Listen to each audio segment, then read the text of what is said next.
of course, have to start with the glory and amazement that is St. Peter's. St. Peter's Peacocks, a 15 seed, are going to the Elite Eight. They are going to a regional final to play North Carolina. This is real life. Never before had a 13, 14, 15, or 16 ever made a regional final. St. Peter's is now the first and only. Previous to this, the most recent instance we had of a low seed making it this far. Do you know it, Cobb?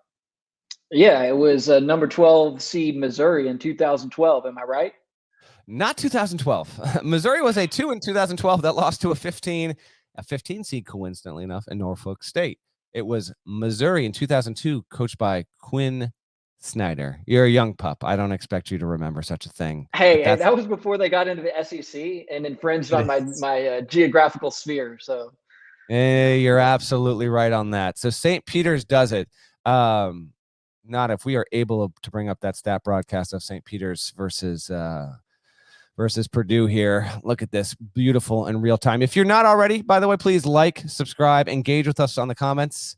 Your boy here is all too willing to take questions live on the pod and adjust on the fly. So I encourage interaction, and please talk amongst yourselves in the chat. We really, really appreciate that. You can see if you're watching on YouTube in real time or after the fact. St. Peter's, Purdue. I will get to Purdue here, but for St. Peter's to do this is obviously unbelievable because we had never seen it before, period. Had never seen this, anything close to this. When you consider a MAC team, MAAC, league's been around 40 plus years, had never even made a Sweet 16. Now it's got a team in the Elite Eight. To do it like that, incredible, obviously. To do it with almost no budget. I saw someone tweet out, I have not had a chance to fact check this particular one either, that St. Peter's athletic department, like don't include the coaching staff and all that, has 11 people. 11 people. And they beat Purdue in Philly. How about that SID right now? I saw his name earlier, and I should have written it down to give him a shout out. But can you imagine? I mean, he probably handles several sports for them, and he's now the biggest story. His team is now the biggest story in college basketball, in sports probably at large in the U.S. at this moment in time. There's nothing that can prepare you for the onslaught of requests and just the mayhem of that role. And he's one of the 11 employees in that entire athletic department. That's shouts to that guy. I'm going to see if I can get, hold on. I want to give this guy a shout here right now. Let's see if I can find, first of all, yeah, I'm looking at this staff directory right now. Here's how small St. Peter's is. It doesn't even indicate like who the SID is because this person, man or woman, literally is in charge of running 4 or 5 sports, I'm sure, communications wise. Maybe it's Chris Aliano. Shouts to you if so. Rachel Paul, AB, incredible stuff. How about the fact that St. Peter's kept Purdue out of the scoring column for almost 5 minutes down the stretch of this game? Incredible, man. Like, we can get into the actual strategy that Matt Painter executed and didn't execute, but I can't get away from this idea and this notion that this is possible. You know, like there is nothing in American sports that can give us this. St. Peter's is it is already by nature of winning 3 games. It's one of the greatest sports stories in American history. It just is. If you really understand all of the elements at play against a school and a program like St. Peter's from even doing something like this, from winning 3 in the tournament, beating Kentucky, beating Purdue, and then beating arguably the best mid-major in the sport in Murray State, doing that, it's incredible. Cobb, I've said enough. What are your thoughts on us? Well, Jared Butler had a line after Baylor won the national championship game last season. It was a quote, and it was in reference to the resurrection of the Baylor program as a whole from the pits that it was in when Scott Drew arrived to, 20 years later or whatever, being national champions. And he said, you got to make a movie out of it. And it's something that he said a few times during their run to the national title last year. And I agree, the Baylor basketball story would make a good movie, and I would watch it. But my gosh, the St. Peter's movie is made for Disney Plus, or choose, or Paramount Plus. Choose your platform there. It is unbelievable. Let me just go through the list here, and I didn't get through the whole roster, but a few guys who played key roles tonight. One that sticks out: Clarence Rupert. All right, he was listed as a 0-star prospect, 6'6", 210 pounds on his 24/7 Sports profile.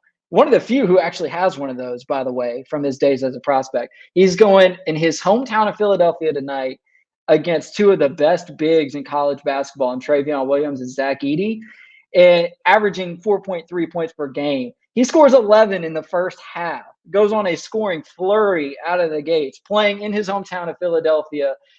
Just an unbelievable story. And what a night. I mean, Clarence Rupert will never forget the night when he had his third highest scoring game of the season in the Sweet 16 against Purdue, and against these guys like Travion Williams and Zach Edey. Just insane. And that's the thing about this St. Peter's squad, man. You go up and down that list of players who contributed tonight, and there's not one star. There's not one big name. There's not one who was actually a 3-star prospect. They're all the same. They're all these gritty kids who got no love as prospect, no high major offers whatsoever, who have all come together to do something really just insane. If you're watching on YouTube, please do hit the like button. I think Ncaa is going to try and give away another Paramount Plus gift card. Be sure to do that. But if you're watching, if you can look at this box score, one of the things about the tournament is it often signals the end of a college career for many a talented player, obviously. And it's always interesting to see how guys go out. Jabari Smith, his last college career will be 3 of 16 in the second round, getting punked by Miami. Look at Jaden Ivey. He's going to be a top 5 pick. I had dinner with an NBA, just say an NBA evaluator on Wednesday night here in San Francisco, and he's saying there's there's buzz that you could viably talk yourself into Ivy for number 1. I'm not there. We'll talk about that with Kyle Boone as we get into the draft. But he goes for 9 points, 4-12. Zach Edey's got 7 inches on everyone. He managed only 11 points. Travion Williams, you can see what he did there with 16. I don't know why. By the way, Miami is officially 170-56. We have our regional final set. We'll talk about those on the back end of the pod here. I don't know why Matt Painter didn't just seemingly just play Edey and Williams together. Just see how it feels, right? Just a little bit. See how it feels. He didn't do it. Together, those two spent no more than 4 minutes on the floor the entire season. They're a defensive liability in many respects, but not against a team like St. Peter's. And that's not the great undoing here. Shaheen Holloway, phenomenal. I had a power conference coach text me, forget about Shaheen to Seton Hall. He's going to the Knicks. Obviously, I think that's in jest, but he's done an incredible job. But Matt Painter got outcoached by Shaheen Holloway. And St. Peter's, it's the way they're doing it, man. They aren't doing this with miracle shots, throwing us over our couches, out of our chairs, rolling all over the floor because you can't believe what they're doing. They're showing up and kicking ass. They are looking like they have spent the past 4 months grinding it through a power conference. It's truly unbelievable. This is why I love this sport so much, because it provides these kinds of stories, man. And I don't want to get too far off the track here, but I do want to bring in this one specific anecdote, because I was talking to someone high-ranking in the NCAA when I was in Greenville last week. And we got to talking about how the Division I structure as we know it right now is going to undergo significant changes. And among that, and some of our real dedicated listeners are aware that this is in the air to a certain extent. But among that is this idea of when we redefine what Division I is and what those championships formats mean, do we absolutely mean that we have to include all of these schools to be eligible the way that they have been for automatic inclusion into bids and bursts across all sorts of sports? Obviously, the men's tournament makes all this money and even allows Division I to be a thing where we can have other sports at other schools because the tournament pays for it. And I've always been skeptical that we would have this idea where like the NCAA tournament as we know it will go out the window when D1 gets reclassified, and there might be certain cut lines of like upper echelon D1, lower echelon, because the idea is like if you do this, then maybe you don't have schools like St. Peter's getting an automatic bid anymore. Maybe that doesn't happen. But I will say the fact that you have St. Peter's doing this, going to the Elite Eight, I'm just saying right now, March 25th, 2022, they're not changing the NCAA tournament, man. I don't think they were before, period. And talking to my NCAA source, they're actually trying to figure out a way to make men's and women's basketball, because they can make their own rules to make it an exception to the rule. Like this might be what it is for men's lacrosse, women's soccer. It might be like that. But the basketball tournaments are what matter most. Well, the issue is they're not changing it. It can't be changed. You cannot change this tournament, man. You can't change the format. Every single conference gets a representative because St. Peter's is the great equalizer. This tournament, the ratings, the interest, the storylines that come from this, nothing else in American sports can duplicate this. This is something so inherently special and unique to college basketball. I actually have faith that this run, combined with some of the people involved in making those kind of decisions, I think in some way St. Peter's, even more so Cobb, might have saved the NCAA tournament from changing in terms of how you actually get those teams into the field versus what we've always known to be. That is a big statement, and I hope you're right. And preach on, brother Norlander. You are bringing the good news, and I'm with you 100%. What about football, though? Because those SEC schools and those Big Ten schools that are flush with cash, they might reach a point in the not too distant future where they say, you know what, we're tired of fighting these lawsuits and fighting these labor laws, and we don't want to have to deal with judges and lawyers anymore. We're just going to go ahead and start paying all of our student athletes, and that could be the issue that ultimately kind of changed this whole deal. Is if a couple of the big conferences decide to break off and form their own football-oriented super league that also allows for the other student athletes to get paid. That's way off into the future, not all that relevant. Yeah.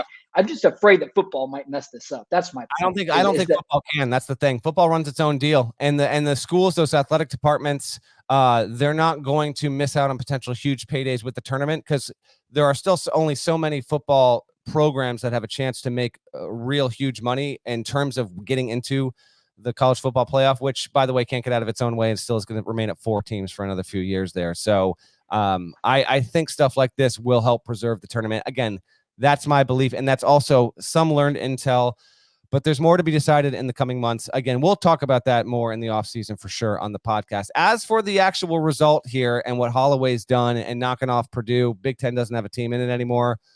Big Ten drought will continue. Last one in the national championship in the year 2000 with Michigan State. I've always had a hard time, Cobb, grappling with this idea that performance in the tournament should allow us to draw these big picture narratives on conference strength overall.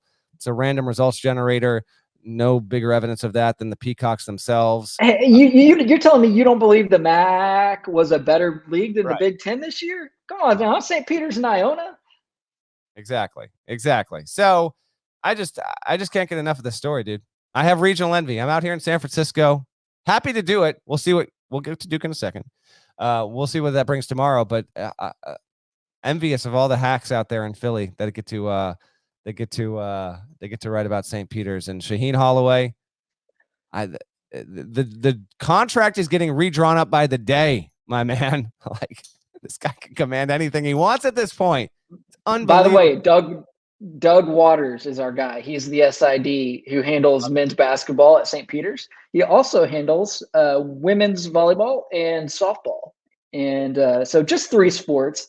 So it's not a heavy workload at all for our guy, Doug. He is a University of Texas graduate. So shouts to Doug Waters. It's probably been a busy couple weeks for that guy.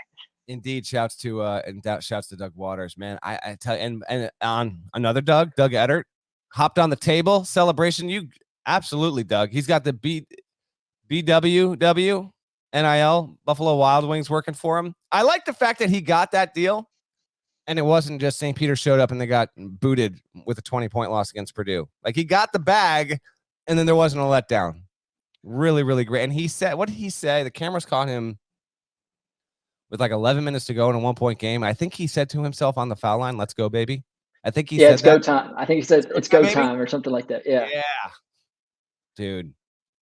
St. Peter's might go to the Final Four. It's got to get with their one more team. St. Peter's versus Carolina. Man, oh man, oh man, man. So who does St. Peter stick on Caleb Love? Is that a Matthew Lee assignment? I don't know. It's gonna be Maybe. it's gonna be That's a a great fun game. question.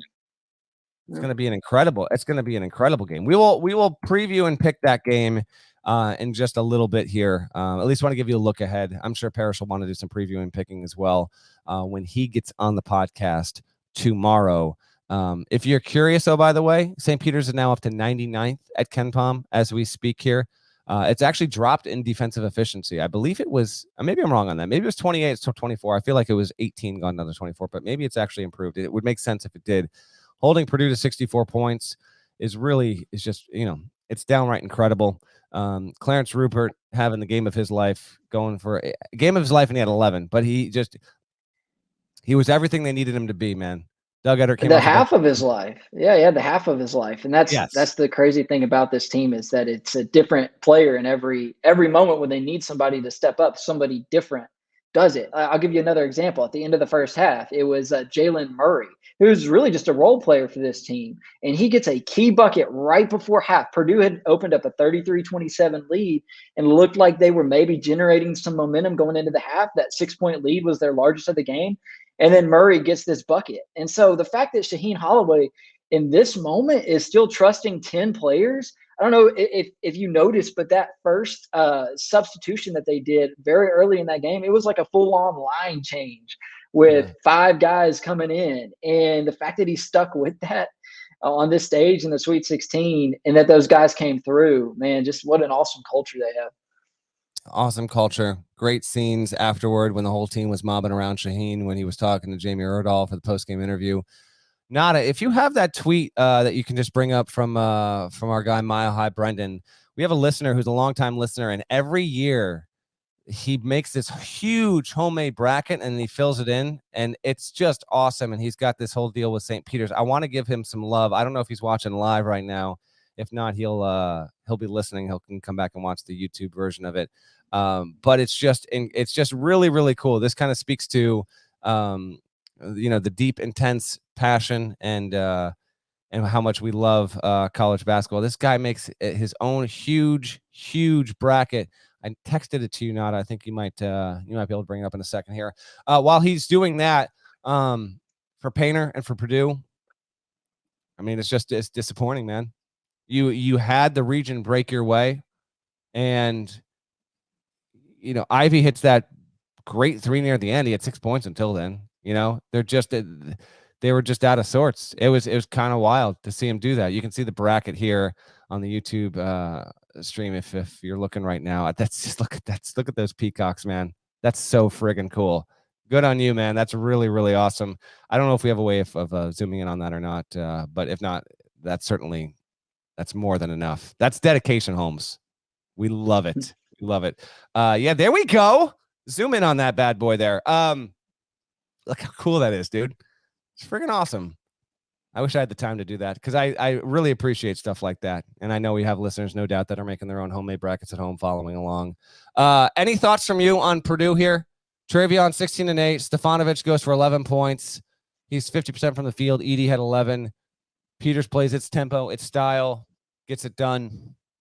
Final takeaways. Yeah, somewhere. I mean, one, the Jaden Ivey performance was obviously not fantastic, but I think the thing that sticks out to me as I look back on the night is, I don't know if you saw this, but there was a clip circulating that I, didn't see the full post-game interview with Travion Williams, but this snippet that's been widely circulated was concerning. And it was essentially him suggesting that not everyone really bought into the fact that Purdue was going to have to bring its best game to beat St. Peter's. And he stopped short of calling out teammates by name, but it was clear Travion Williams believed that some of his teammates didn't take St. Peter's seriously enough.